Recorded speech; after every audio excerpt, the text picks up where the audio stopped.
Vamos a ir a Apocalipsis 7, verso 1, y hoy vamos a estar estudiando, continuar con el estudio del libro del Apocalipsis, amén. Que, bueno, el domingo pasado fue una bendición compartir con el hermano Salvador, pero me hizo mucha falta este estudio, hermanos, entonces estaba con mucho entusiasmo. Gloria a Dios porque nos permite un domingo más para esto. Apocalipsis 7 tiene algo curioso. Después de la conmoción que fue Apocalipsis 6, salud. Después de la conmoción que fue Apocalipsis 6, en donde vimos sellos abiertos, donde vimos jinetes, donde vimos mártires clamando, donde vimos un cataclismo cósmico estremecedor, pasar a Apocalipsis 7 podría incitar en el lector que vamos a continuar con juicios. Pero en Apocalipsis 7 sucede algo. Apocalipsis 7 es una pausa. Diga conmigo pausa. Apocalipsis 7 es una pausa.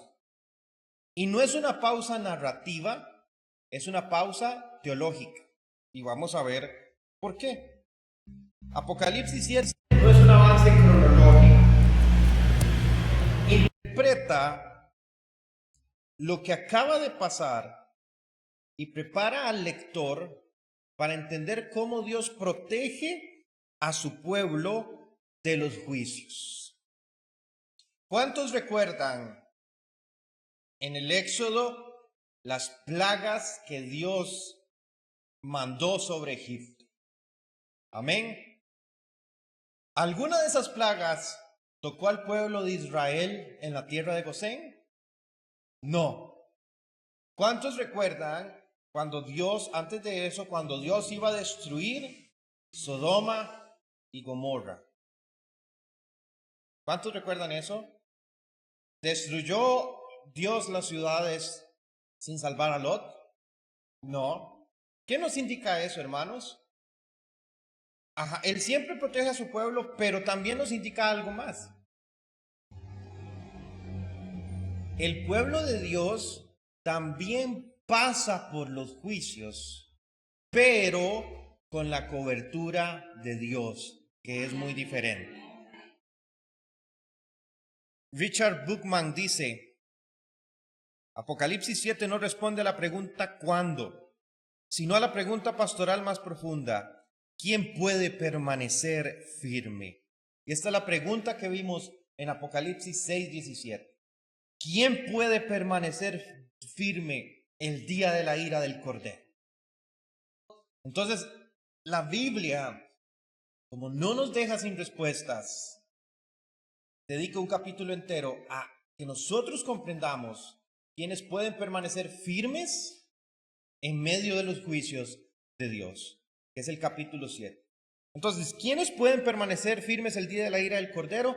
Vamos a ver la respuesta. Y vamos a leer Apocalipsis 7, del 1 al 8, que es lo que vamos a estar estudiando hoy. Dice, después de esto vi 4 ángeles en pie sobre los 4 ángulos de la tierra, que detenían los 4 vientos de la tierra, para que no soplase viento alguno sobre la tierra, ni sobre el mar, ni sobre ningún árbol. No como hoy, ¿verdad? Vi también a otro ángel que subía de donde sale el sol y tenía el sello del Dios vivo, y clamó a gran voz a los 4 ángeles a quienes se les había dado el poder de hacer daño a la tierra y al mar, diciendo, no hagáis daño a la tierra, ni al mar, ni a los árboles, hasta que hayamos sellado en sus frentes a los siervos de nuestro Dios. Y oí el número de los sellados, 144,000 sellados de todas las tribus de los hijos de Israel. De la tribu de Judá 12,000, de la tribu de Rubén 12,000, de la tribu de Gad 12,000, de la tribu de Aser 12,000, de la tribu de Neftalí 12,000, de Manasés 12,000, de Simeón 12,000 sellados, de Leví 12,000, de Isaacar 12,000, de Zabulón 12,000, de la tribu de José 12,000 sellados, y de la tribu de Benjamín 12,000 sellados. ¿Qué quiere decir esto? Bueno, para eso estamos hoy acá. Número 1, versos del 1 al 3, la primera observación que vemos, 4 ángeles en cada punto cardinal de la tierra, deteniendo los 4 vientos. ¿Qué representa esto, hermanos? El dominio soberano que Dios tiene sobre los juicios. Juan ve 4 ángeles en los extremos de la tierra que detienen los 4 vientos. Aquí no está la Biblia adentrándose en las ciencias climatológicas, en los estados del tiempo o en la geografía, ¿verdad? Algunos utilizan esto para intentar minimizar o ridiculizar la palabra, porque al decir los 4 extremos da a entender una tierra plana, ¿verdad? Sabemos que no es así. Pero aquí la Biblia, hermanos, no está haciendo un manual de cartografía ni un manual de meteorología. Y ese es el error que muchos cometen a la hora de interpretar la Biblia. La Biblia no es un libro exacto de biología ni de matemáticas. La Biblia es la palabra de Dios. ¿Tiene todas las respuestas? Sí, en cuanto a la relación de Dios con los hombres y los hombres con Dios. Usted no puede ir a la Biblia a encontrar la respuesta a preguntas geométricas, a preguntas matemáticas, porque la Biblia no es para eso. Pero usted sí puede ir a la Biblia para saber cómo Dios se relaciona con los hombres y los hombres se relacionan con Dios. Entonces, cuando la palabra habla de los costados de la tierra, de la plenitud de la tierra, y nos da a entender una tierra plana, no es que sea un libro infalible de geografía o de meteorología, sino que nosotros debemos buscar en estas figuras lo que verdaderamente significa y el contenido espiritual que estas figuras tienen. Esa es la forma correcta de interpretar la Biblia. ¿Qué significa entonces los 4 puntos de la tierra? Toda la creación. Toda la creación, amados hermanos, está bajo el control divino. Toda la creación está bajo el control de Dios. Ahora, ¿qué representan los vientos? Si vamos al Antiguo Testamento, nos damos cuenta que los vientos suelen representar juicios, guerra y devastación. Por ejemplo, leo para ustedes Jeremías 49, verso 36. Traeré sobre Elam los 4 vientos de los 4 puntos del cielo, y los aventaré a todos estos vientos, y no habrá nación donde no vayan fugitivos de Elam. Daniel 7, verso 2 dice, Daniel dijo, miraba yo en mi visión de noche, y he aquí los 4 vientos del cielo combatían en el gran mar.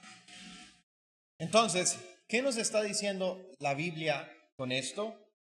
Nuevamente, hermanos, no está hablando de geografía, no está hablando de meteorología, está diciendo que Dios tiene el control de la creación y también el control de los juicios, las calamidades, las guerras que en la creación se vayan a dar. Y aquí ocurre algo crucial para que nosotros vayamos entendiendo. El juicio está listo. Dios pone sus ángeles en los puntos de la tierra. Están a punto de desatar esos vientos, pero algo los detiene. ¿Qué? Leemos de nuevo. Dice que Juan que vio otro ángel que subía de donde sale el sol y tenía el sello de Dios y clamó a voz a los 4 ángeles que se les había dado poder para hacer daño, diciendo, no hagáis daño ni a la tierra ni al mar, no hagáis daño a la creación. Este juicio es detenido. ¿Por qué? ¿Dudó Dios? Les hago una pregunta, amados hermanos, ¿nuestro Dios duda?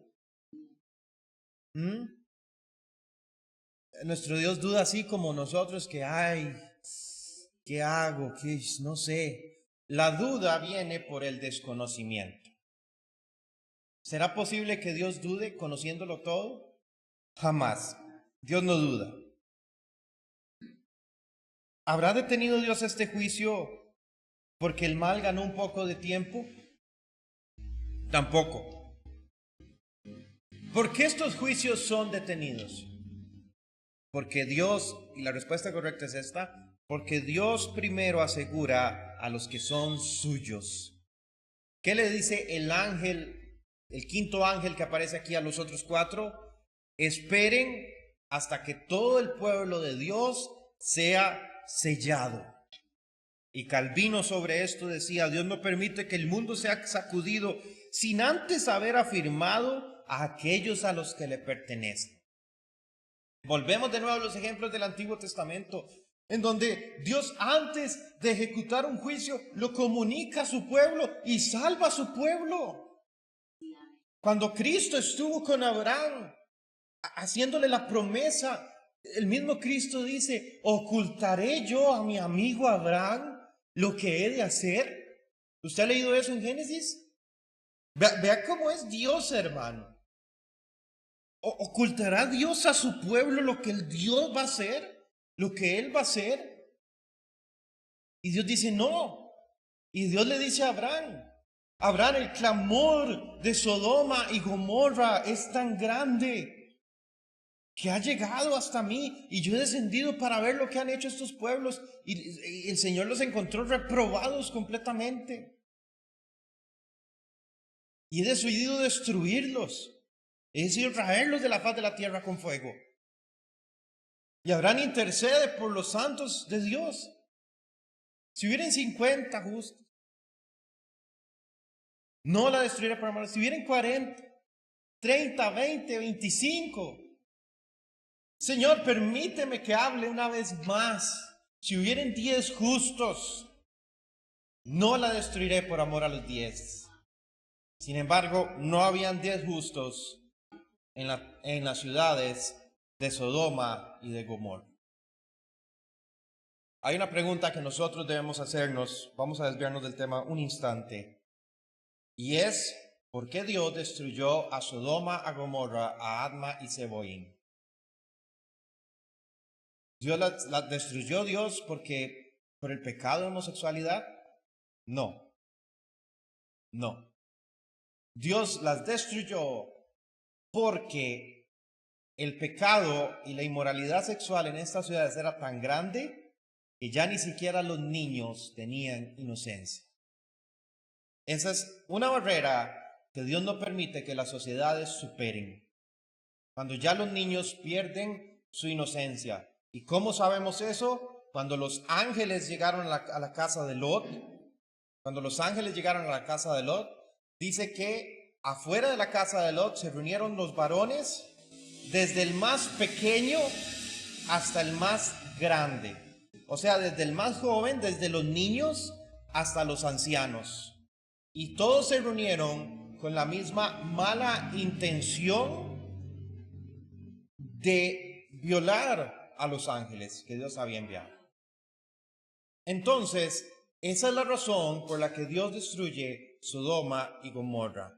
Cuando las sociedades pervierten la niñez, es una barrera que Dios no permite que se supere. Porque como dijo el Señor, ¿verdad? Dejad a los niños, venid a mí, y hasta que no seáis como un niño, no entraréis en el reino de los cielos. Hermanos, y nuestra sociedad actual está muy cerca de llegar a ese punto en donde ya ni siquiera los niños van a tener una inocencia en su niñez, sino van a ser completamente perversos como cualquier otro hombre adulto. Esa es la razón por la que el juicio de Dios vino sobre ellos. Volviendo al tema, entonces Dios siempre preserva a los que son suyos antes de los juicios. Y aquí hay una verdad pastoral enorme, hermanos. El juicio jamás se desata de forma caótica, siempre está subordinada al pacto de gracia de Dios. Dios nunca va a desatar un juicio, ¿verdad? Como tirar un gato en una jaula de ratones, a ver qué pasa. No. Dios soberanamente va a gobernar ese juicio para que no afecte a su pueblo, a su iglesia. ¿Cuánto lo creen? Amén. Después vemos este quinto ángel que sale. La Biblia nos da dos características de este ángel. Sale del oriente y tiene el sello del Dios vivo. ¿Quién es este ángel? Entonces, al decir la Biblia que aparece del oriente, ¿qué significa eso? ¿Qué sale del oriente y se oculta por el occidente? El sol. Al decir la Biblia esto, está asociando a este ángel con luz, con el amanecer y con una intervención salvadora de Dios. Veamos, por ejemplo, leo para ustedes Ezequiel 43:2, y aquí la gloria del Dios de Israel que venía del oriente. ¿Ah? Vean ustedes, hermanos. La gloria del Dios de Israel que venía del oriente, y su sonido era como el sonido de muchas aguas, y la tierra resplandecía a causa de su gloria. Malaquías 4:2. Mas a vosotros los que teméis mi nombre, nacerá el sol de justicia, y en sus alas traerá salvación, y saldréis y saltaréis como becerros de la manada. Entonces, ese amanecer, ese sol que disipa la oscuridad, está asociado, es una representación de Cristo. Así como el sol es la luz física de nuestro mundo, Cristo es la luz espiritual en nuestra vida espiritual. Y sin Cristo no puede haber luz. Por eso Juan, cuando ve al Señor en el capítulo 1, recuerdan lo que decía Juan: y vi su rostro, y su rostro era como el sol cuando resplandece en toda su intensidad. Porque Cristo es luz. Yo soy la luz del mundo, dijo el Señor. Entonces, este ángel representa esa intervención salvadora al salir del oriente. Pero también dice que trae con él el sello del Dios vivo. ¿Qué significa este sello? Número 1, no significa una protección física automática, esotérica, o para que ustedes me entiendan, no es un aguizote. No es una protección mística, como los que se ponen collares o amuletos, ¿verdad? Es que este amuleto me protege del mal de ojo. No, hermano, reprendas al diablo. El único que te protege en tu vida es Cristo. Ese sello del Dios vivo no es algo místico ni esotérico, sino que representa una pertenencia espiritual irrevocable. Pongámonos en la época histórica de la Biblia. Los comunicados oficiales de los reyes, de los gobiernos, iban sellados para darles autenticidad de que eran los edictos y las ordenanzas de un rey o de un gobierno, ¿cierto? En estos tiempos los sellos eran muy importantes, porque no había otra forma de comprobar la autenticidad. Mira, tiene el sello del rey, y solamente el rey tiene el sello del rey. Entonces, este documento que se me está enviando es del rey. Hoy en día hay otros medios, ¿verdad? La firma digital, por ejemplo. Y ya con la tecnología actual, sabemos que un documento firmado digitalmente por alguien, irrevocablemente es de esa persona. Por eso la firma digital no se presta, hermanos. Bueno, gloria a Dios. Este ángel, hermanos, tiene este sello. Ahora, sellar, ¿qué significa en la Biblia sellar? En el contexto bíblico, ¿qué es sellar? Significa 3 cosas: identidad, autenticidad y propiedad. Vamos a ver en identidad, en Cantar de los Cantares, capítulo 8, verso 6, leo para ustedes: ponme como un sello sobre tu corazón, como una marca sobre tu brazo, porque fuerte es como la muerte el amor, duros como el Seol los celos, sus brasas de fuego fuerte llama. El sello, bíblicamente hablando, el sello atribuye identidad. Y lo vamos a ver más adelante. Sigamos con la lista. Autenticidad. Jeremías 32:10. Y escribí la carta y la sellé, y la hice certificar con testigos, y pesé el dinero en la balanza. Entonces, lo que está sellado es auténtico. Y propiedad. Efesios 1:13. En él también vosotros, y este es el verso al que quería llegar.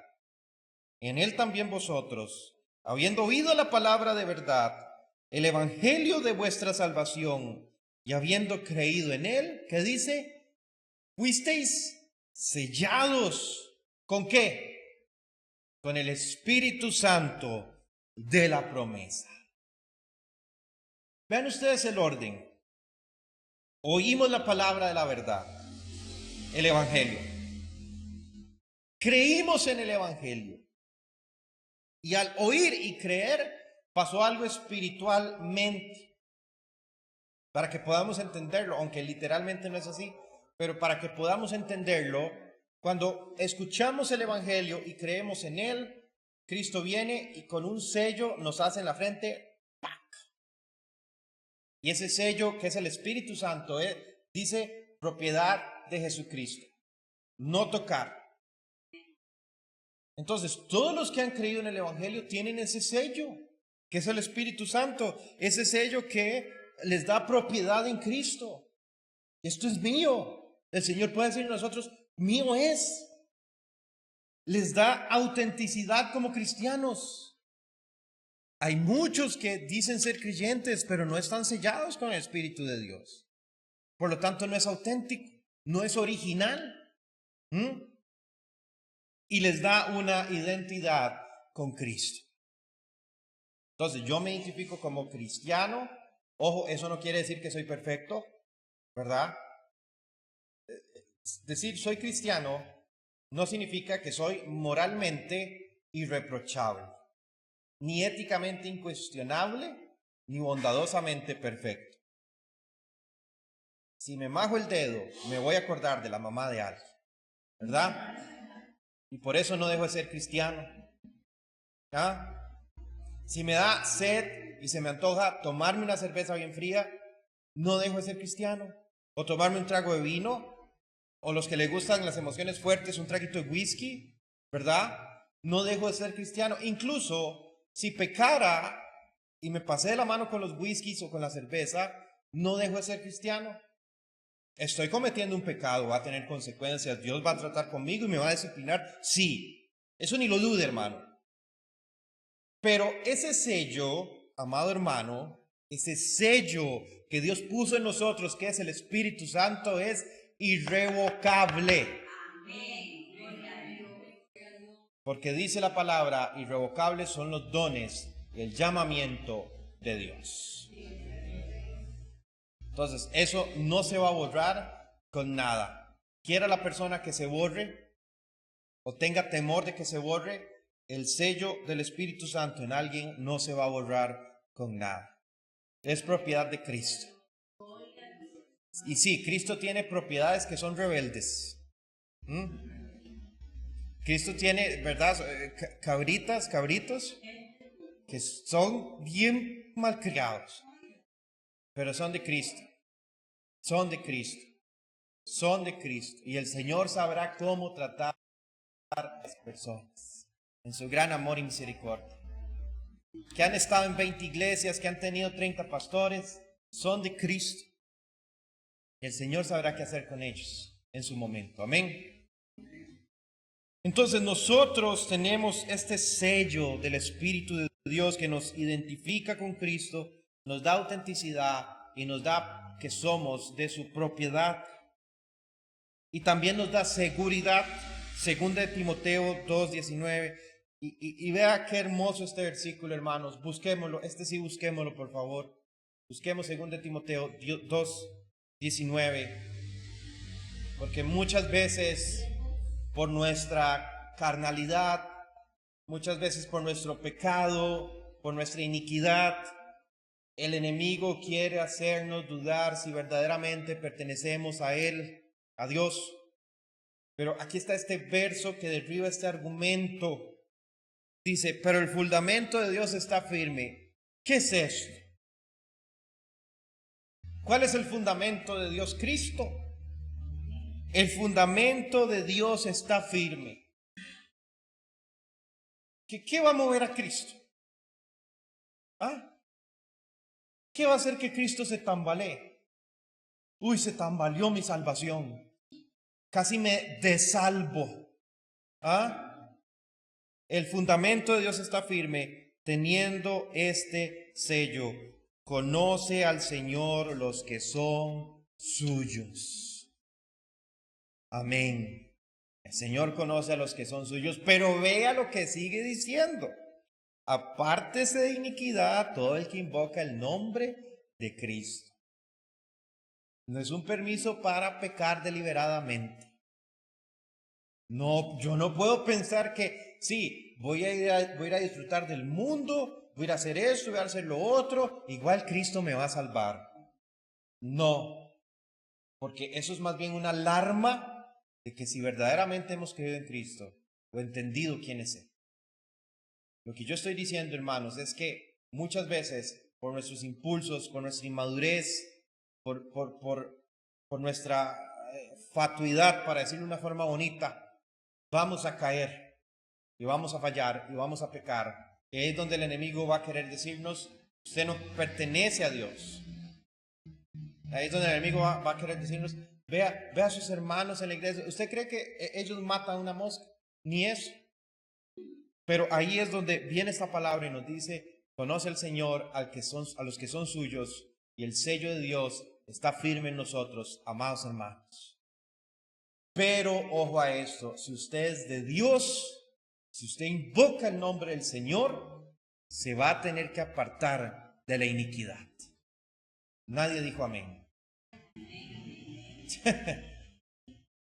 Quiera usted o no quiera, hermano, Dios va a tratar con usted y lo va a santificar y lo va a purificar. Aunque tenga que entregar nuestras carnes al enemigo para destrucción, pero Dios prometió salvarnos. Amén. Dijo este ángel, no hagáis daño hasta que hayamos sellado a los siervos de nuestro Dios en sus frentes. ¿Por qué en la frente? Exacto. Gracias, hermana. El que tiene el sello de Dios se nota. Se evidencia a los que son de Dios. No, y no me malinterprete, hermano. No me malinterprete. Yo no estoy hablando de una apariencia. Yo no estoy hablando de andar la camisa aquí así hasta el último botón y la Biblia bajo el brazo. Esas son apariencias. Pero los que tienen el sello de Dios, se sabe que lo tienen. Una vez me pasó, yo le vendí una computadora hace muchos años, le vendí una computadora a un muchacho, la puse en venta, él me escribió, convenimos precio, lugar de entrega, todo. Cuando él vino a darme un adelanto, que me la compró en 2 tractos, yo le dije, sí, pero la computadora aquí se queda. Y le digo yo le doy mi palabra como hombre y delante de Dios, de que si usted me dice que no, yo le devuelvo la plata que usted me está dando. Y empezamos a hablar, y con la forma de hablar de él, como le dijeron a Pedro, hasta tu forma de hablar te delata. Le digo yo, ahora, ¿le puedo hacer una pregunta y no me malinterpreta? Me dice, sí. ¿Es usted cristiano? Me dice, sí, yo voy a una iglesia tal y tal y tal, creo en Cristo, mi Salvador. Hermano, Dios me lo bendiga. Qué paciente de hacer negocios con usted. Entonces, hermano, es esa sintonía que hay entre los que tienen el sello de Dios en cualquier lugar del mundo. Usted puede ir a China y si en China se encuentra un hermano cristiano, aunque hable mandarín y usted español, se van a entender. Porque ambos tienen el sello de Dios, pero no es una apariencia, no es una apariencia. Los que viven viendo apariencias no han entendido esto y no saben de lo que estamos hablando. Pero gloria a Dios, hermano, porque los que conocemos de esto nos identificamos con otros hermanos creyentes que en la vida hemos visto y nos sentimos en paz, nos sentimos en armonía, como si fuéramos una familia en Dios. Gloria al Señor. Y así es. Ahora veamos algo. El sello no evita la tribulación, evita la condenación.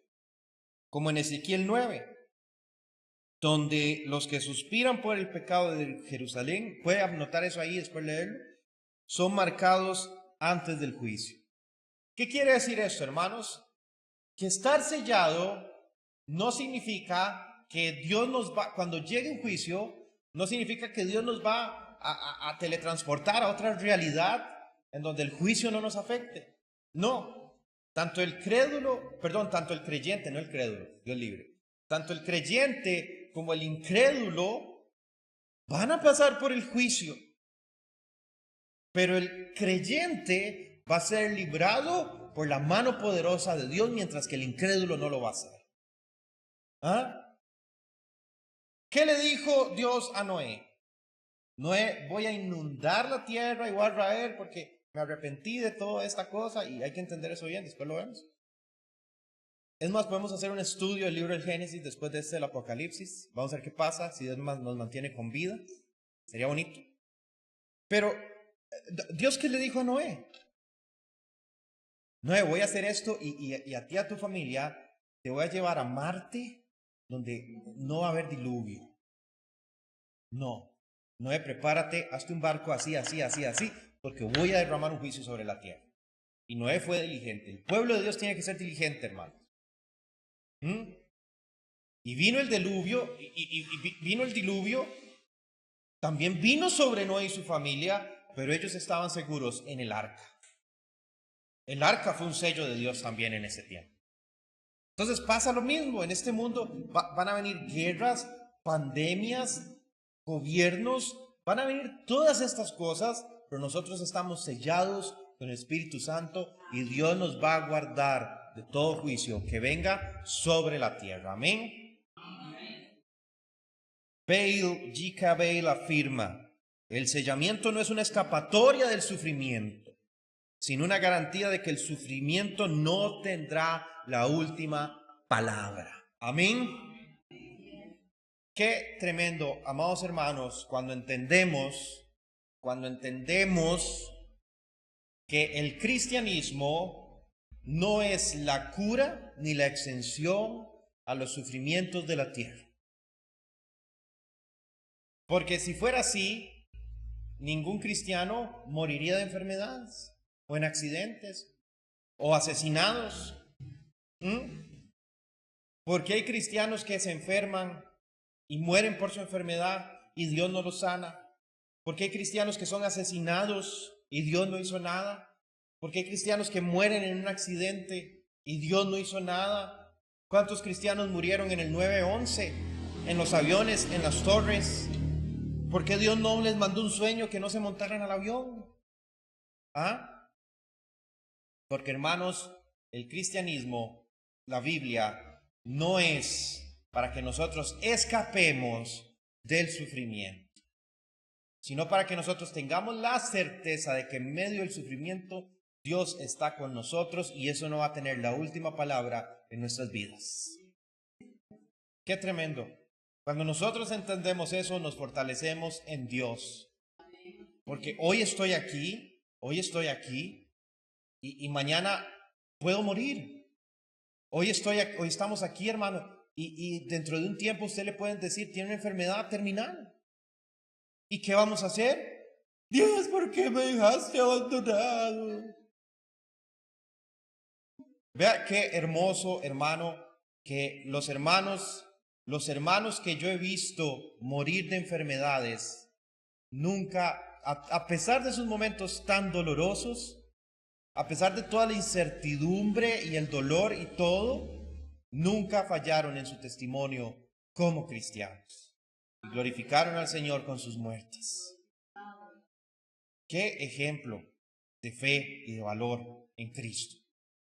Entonces la Biblia no es para eso, hermanos. Cristo no, en el mundo van a sufrir, pero confíen, porque yo he vencido al mundo.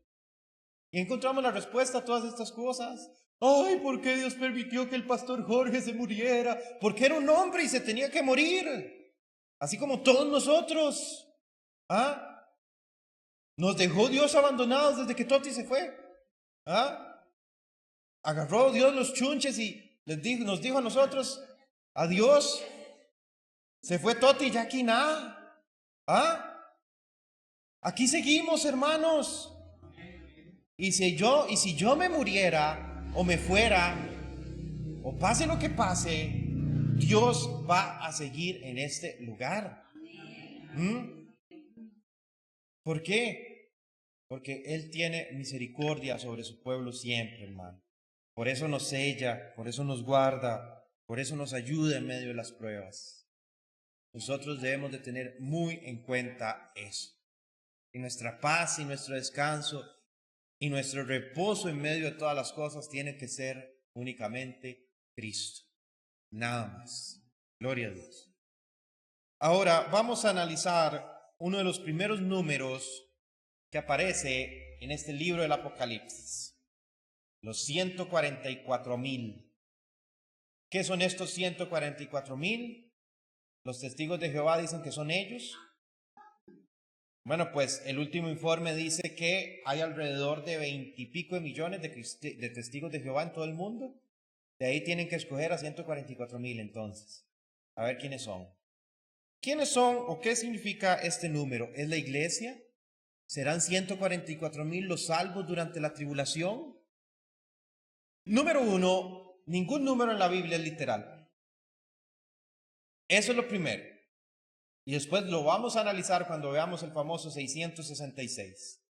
Ningún número en la Biblia tiene un significado literal, sino que casi todos, voy a decir casi todos para no decir ninguno, casi todos, hermanos, tienen un significado simbólico. Y aquí es la parte donde muchos empiezan a perderse en el libro de el Apocalipsis. Primero que nada, el número no es literal, es teológico. 144,000 representa 12 tribus. Son 12 tribus. ¿Qué quieren decir las 12 tribus? ¿Qué representa el número 12? Todo el pueblo de Dios. Amén. Todo el pueblo de Dios. Ese número está multiplicado por 1000. Por eso da 144,000. ¿Qué quiere decir esta multiplicación? Totalidad y perfección. Entonces, Dios en este juicio va a ser completamente perfecto con la totalidad de su pueblo. Este número, 144,000, representa el pueblo de Dios, escuche bien, completo. De todos los que me diste, ninguno se perdió. Completo, contado. Si usted ve en la Biblia, y esto es algo tan curioso, hermanos, en la Biblia hay varios censos. Ustedes han leído, ¿verdad? Números.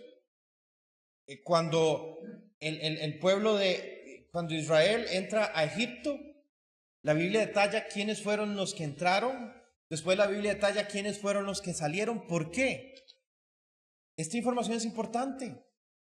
No es para pasarle por encima, los censos de números, qué pereza. Y Amad, hijo de Jajai, Jajai, hijo de Menajajai. Yo quiero entender. Tiene una importancia, hermanos. Un día lo vamos a ver. Para la Biblia los censos son muy importantes. Los números son muy importantes.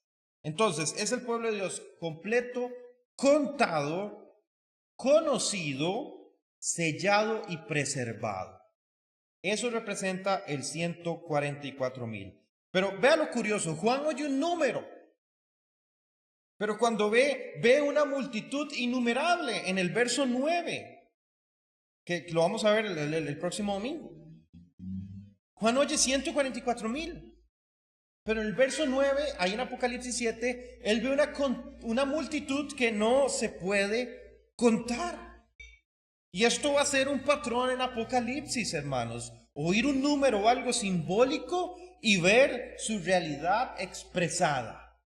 Como el león que Juan oye y el cordero que Juan ve en Apocalipsis 5. Entonces tenemos la simbología y la realidad expresada. La simbología, 144,000. La realidad, una multitud de todo el pueblo de Dios, de la tierra. Todos nuestros hermanos creyentes en todo el mundo, ahí van a estar. ¿Serán solo 144,000? Jamás, son millones. Millones de millones. Ahora, vamos a ver. Si alguien me pega esta pregunta, le regalo un chocolate Brit. Sin ver la Biblia. Lea la lista que viene ahí en Apocalipsis 7 de las tribus de Israel. Lean la lista. Bueno, pueden ver la Biblia para eso, perdón. Lea la lista de las tribus que vienen ahí.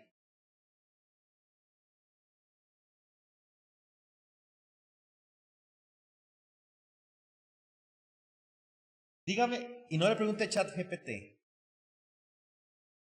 Dígame cuáles son las tribus que faltan.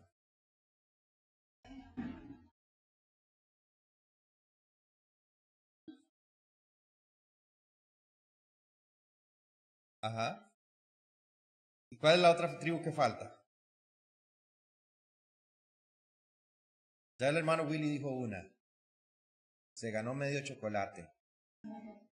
Pero no Brit. Brit no. Un chocolito.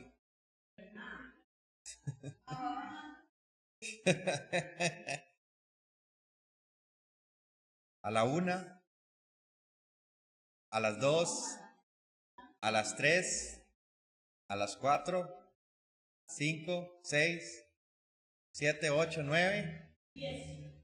Nadie. Gracias, hermano Willy. Falta Dan y falta Efraín. Falta la tribu de Efraín. ¿Por qué? ¿Por qué? Veamos ahí que aparece la tribu de Leví. José aparece nombrado cuando la tribu de José fue reemplazada por la tribu de Efraín. Ahora José está reemplazando a Efraín. Esto solo sucede en Apocalipsis. Y Judá cabeza de la lista. ¿Era el primogénito? No, era Rubén. Judá era como el tercero o el cuarto. ¿Por qué Dios escogió a Judá como con el sello de la primogenitura? Por los pecados de los otros tres. Eso está también en Génesis. Uno de ellos se había acostado con su suegra y otros dos habían matado a todo un pueblo porque habían violado a Dina, su hermana. ¿Recuerdan eso? Dios los desechó por eso, el que siguiera a Judá. Por eso Cristo es el león de la tribu de Judá. De Judá venía la simiente. Pero ¿por qué Dios en esta lista quita a Dan y quita a Efraín y pone a José? Qué excelente pregunta. ¿Se equivocó Juan? ¿Se equivocó Dios? Menos. Vamos a ver esto. ¿Por qué Dan no está ahí? Número 1, porque Dan fue una tribu que se entregó a la idolatría. Jueces 18:30. Vamos ahí, por favor. Jueces 18:30. Dan no está en esta lista porque fue una tribu que se entregó a la idolatría. Jueces 18:30. Dice, y los hijos de Dan, ¿de quién? De Dan. Levantaron para sí la imagen de talla. Y Jonatán, hijo de Gersón, hijo de Moisés, él y sus hijos fueron sacerdotes en la tribu de Dan, pero que vea que no dice sacerdotes del Dios viviente, ni de Jehová. Cuando usted lea el Antiguo Testamento y diga solamente sacerdotes, dependiendo del contexto, son sacerdotes paganos. Porque el Antiguo Testamento identifica a los sacerdotes de Dios como sacerdotes de Jehová o sacerdotes del Dios viviente. Hasta el día del cautiverio de la tierra. Así estuvieron levantada entre ellos la imagen de talla que Micaya había hecho todo el tiempo que la casa de Dios estuvo en Silo. Dios quita a la tribu de Dan por idólatra. ¿Por qué no está Efraín? ¿Por qué no está Efraín? Porque la tribu de Efraín fue apóstata para con Dios. Oseas 4:17, vea lo que dice, cortito pero simple el mensaje. Oseas 4:17, Efraín es dado a los ídolos, déjalo. Oseas 4:17, Efraín es dado a los ídolos, déjalo. Y Judá encabeza la lista porque de Judá viene el Mesías. ¿Qué significa todo esto, hermanos? ¿Qué significa todo esto? Todas estas cosas son para un punto en específico. Es un mensaje muy claro. El verdadero Israel es el Israel purificado, centrado en Cristo. No los idólatras, no los apóstoles. El Israel centrado en Cristo. Herman Bambik dice, la iglesia no reemplaza a Israel, es Israel restaurado y ampliado en Cristo. Por eso ahí está metido José. ¿Fue José temeroso del Señor? Por supuesto.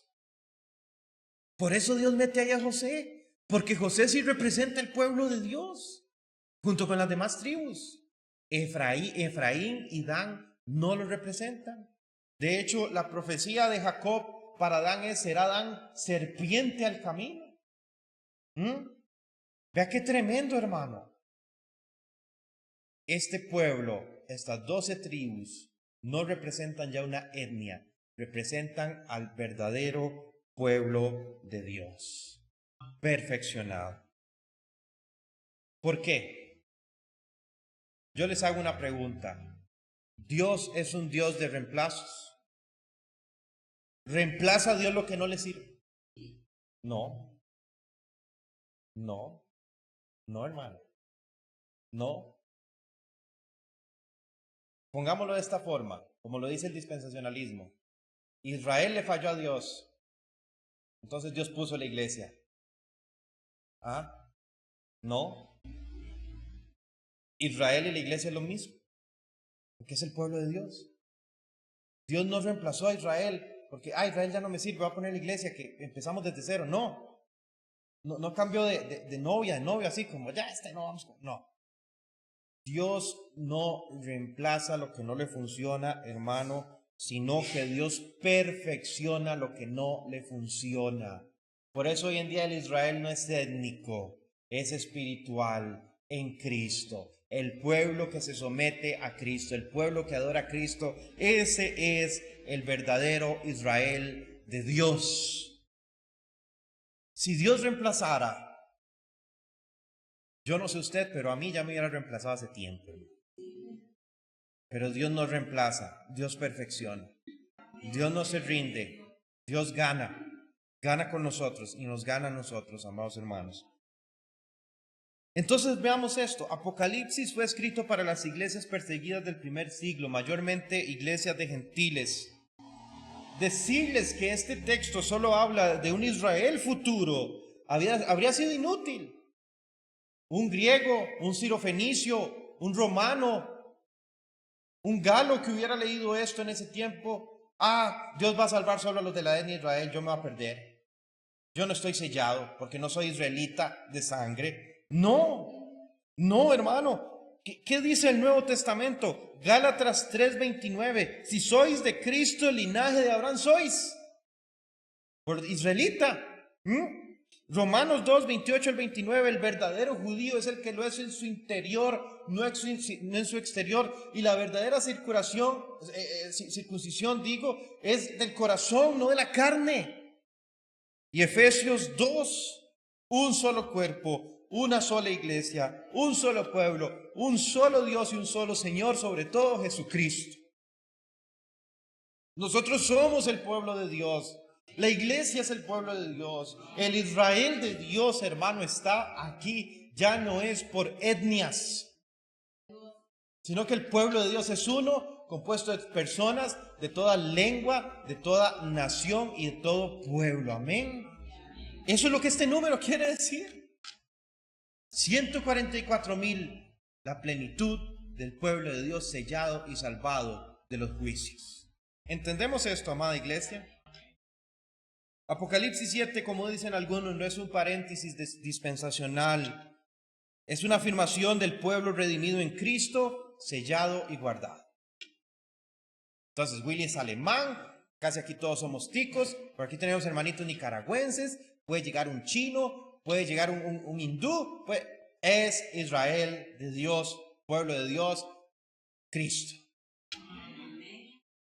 Y esto tiene que repetirse tantas veces para romper esos moldes, amados hermanos, que a veces tenemos en nuestra mente, basados en la etnia de Israel, porque eso ya no aplica. Ahora, vamos para ir terminando, ¿cómo conecta esto con la gran tribulación? Apocalipsis 7 no enseña que la iglesia sea retirada antes del sufrimiento, enseña algo más fuerte. La iglesia atraviesa la tribulación, pero jamás la ira condenatoria. El sello no quita la tormenta que viene. El sello no nos va a sacar de este mundo, hermanos, pero garantiza que el creyente no será absorbido por esos vientos de tormenta. como dijo Lutero, Dios no libra a sus hijos del horno, sino dentro del horno. Qué tremendo, hermano. Gloria a Dios. Ese es nuestro Dios. No es un Dios de cobardes. ¿Ah? Decir que vamos a ser absorbidos de la tierra y que no vamos a pasar esos días. No. ¿Por qué Dios permitió que Sadrach, Mesach y Abednego fueran al horno? ¿Por qué Dios permitió que Daniel fuera al pozo de los leones?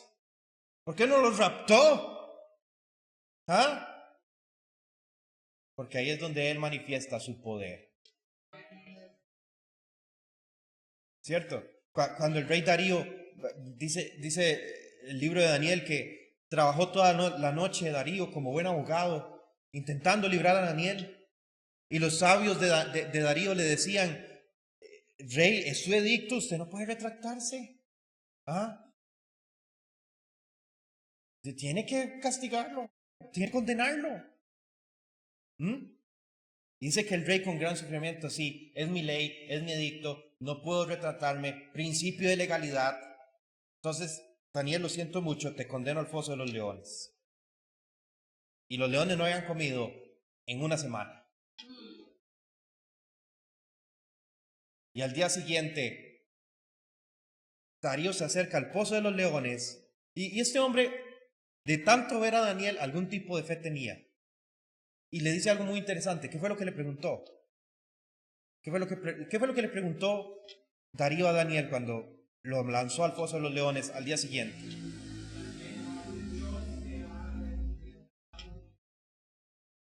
Daniel, ¿ha podido tu Dios rescatarte de las fauces de los leones? Vive, oh mi rey, que mi Dios me ha guardado de los leones.